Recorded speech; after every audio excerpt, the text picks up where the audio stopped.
KNN 인물 포커스입니다. 스타트업이라고 불리는 신생기업들은 일반적인 제조업과 달리 새로운 수요를 찾아서 새로운 아이디어를 가지고 사업에 승부를 걸게 됩니다. 이런 분야 가운데 장기 숙박 서비스도 있는데요. 오늘은 이 분야에서 확고하게 자리를 잡은 스타트업 미스터 맨션의 정성준 대표와 잠시 이야기 나눠보겠습니다. 어서 오십시오. 네, 안녕하십니까. 먼저 코로나19 시대에 사실 대부분의 산업이나 서비스들이 아주 어려움을 겪고 있는데 오히려 장기 숙박 사업 쪽은 호황이라고 하는데 실제로 그렇습니까? 어떻습니까? 사실 이제 통계청에 따르면 코로나 이전보다 코로나 이후에 저희가 지금 제주도를 중심으로 서비스를 하고 있거든요. 제주도 같은 경우에는 이제 2019년도보다 2020년도 오히려 30% 관광객이 줄어들었습니다. 하지만 이제 저희 같은 경우도 이제 코로나 이후에 정말 많은 고객들이 환불을 하고 예약도 많이 줄어들고 했지만 저희는 좀 본질에 최대한 집중을 해서 고객분들이 안전과 안정을 느낄 수 있도록 그렇게 그 본질에 집중하고 나서부터 또 매출이 또 많이 이렇게 또 올라간 것 같아서 코로나 이전보다 저희는 한 3배에서 4배 정도 이렇게 감사히도 성장할 수 있었던 것 같습니다. 이 장기 숙박 분야에 처음 관심을 가지시게 된 계기도 좀 궁금한데요. 이게 사업을 시작하면서 이게 시장성이 있다라는 확신이 있으셨습니까? 어떻게 시작을 하시게 됐나요? 사실 그런 시장성에 대한 확신은 없었습니다. 단지 저는 이제 부모님이 잠을 못 주무셔서 이 사업을 시작했거든요. 저희 부모님이 이제 펜션을 운영을 하셨는데 공실 때문에 잠을 못 주무셨었어요. 근데 저 같은 경우에는 뭐 취업도 안 하고 창업한다고 이렇게 부모님의 속을 썩이면서 그렇게 교육 사업을 그때 하고 있었는데 처음에는 이제 부모님이 공실을 채워주고자 그렇게 이걸 시작하게 됐습니다. 대부분 펜션이 이제 1박 2박 이런 식으로 한 달을 받게 되면 청소를 30번, 예약을 30번 받아야 되는데 이거를 좀 장기 숙박으로 받아보면 어떨까라는 생각에 이 서비스를 시작하게 됐고 때마침 제가 컴퓨터공학과 출신이라서 이제 웹사이트들을 만들어서 이걸 중개하고 나니까 이제 한 달 만에 이제 일주일 보름 한 달 고객들이 다 차더라고요. 그래서 부모님이 그때부터 잠을 편하게 주무시는 걸 보고 그때 이후로 이제 이 사업을 시작하게 됐습니다. 최근 보면 여러 분야에서 이 플랫폼을 활용하는 기업들이 굉장히 두각을 나타내고 또 성장을 하고 있는데 변화하는 시대에 플랫폼에 주목해야 하는 이유가 어떤 게 있을까요? 사실 이전에는 이제 오프라인으로 저희가 많은 물건들을 비교하고 직접 가서 보고 하는 이런 그 부분들이 많지 않았습니까? 하지만 이제는 조금만 검색을 하거나 조금만 알아봐도 정보들을 바로바로 비교할 수 있습니다. 그래서 많은 이제 서비스들이 고객들이 좀 더 편리하게 이용을 할 수 있고, 거기에 맞게 이제 플랫폼들이 좀 더 발전하면서 많은 고객들이 만족하는 부분으로 앞으로 이 시장이 가고 있다 생각합니다.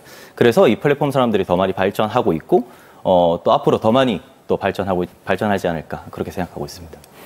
스타트업을 처음 시작하시려면 특히 창업 비용이라든가 뭐 여러 가지 문제가 굉장히 많을 텐데 어떤 게 좀 제일 어려웠습니까? 사실 처음 시작할 때는 이제 자금적인 부분이 가장 힘들었던 것 같습니다. 사실 처음에 이제 시작할 때 저는 이제 대학교 학생 때부터 시작을 했거든요. 그래서 처음에 자금이 없기 때문에 뭐 대학교 강의도 뛰고 자금을 확보할 수 있는 것들은 다 하면서 직원분들의 월급을 계속 줬던 것 같습니다. 근데 또 대학교에 또 창업 지원 제도가 있어서 그런 쪽으로 지원을 받고 또 인턴 분들을 활용할 수 있는 이렇게 지원받으시는 제도가 있습니다.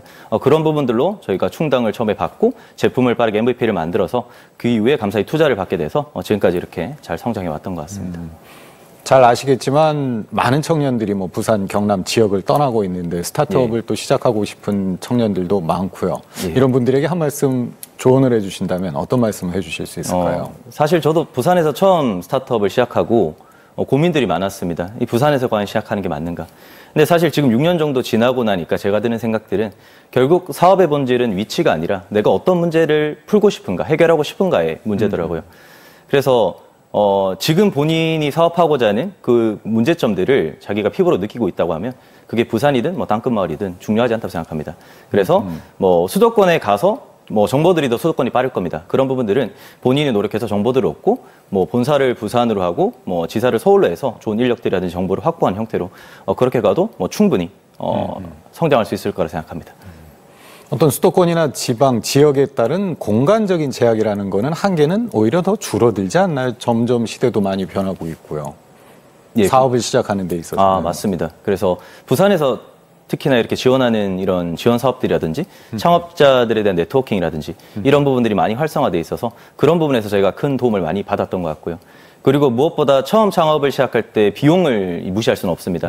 그런데 이제 부산에서 시작하게 될 경우 이제 고정비도 많이 줄이면서 제품과 이 프로덕트 마켓핏을 맞춰가는 과정이 있어가지고 좀 더 많은 테스트들을 할 수 있다는 장점이 있는 게 부산에서 이렇게 시작하는 게 정말 좋다고 저는 생각하고 있습니다. 네.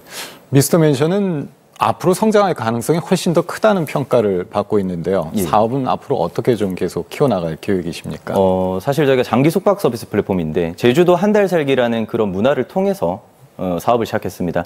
근데 지금 저희가 보고 있는 시장은 제주도뿐만 아니라 내륙, 그리고 해외까지도 보고 있거든요. 현재 저희가 제주도에 2,000개, 그다음 내륙에 1,500개, 태국에 500개 숙소를 확보하고 있습니다. 그래서 저희는 전 세계 한 달 살기 문화를 만들어가기 위해서 앞으로 계속해서 달려나갈 것 같습니다. 지원도 많이 받고 계시죠? 그 투자도 많이 받고 계시죠? 예, 투자는 저희가 시리즈 A 투자까지 해서 투자 지원을 한 50억 이상 정도 저희 확보를 했고요. 그리고 내년에 이제 시리즈 B 투자를 준비하고 있고 또 직원분들도 지금 60명이 넘어서 더 많은 이제 가치를 만들어 나가기 위해서 다 함께 노력하고 있습니다. 네. 이 멋진 휴양지에서 정말 한 달 살기 같은 로망이죠. 많은 예. 분들에게 로망인데 그런 분들에게 좋은 추억도 남겨주시고 좋은 기업, 지역에서 계속 키워주시기 바랍니다. 예. 오늘 출연해 주셔서 고맙습니다. 예, 감사합니다.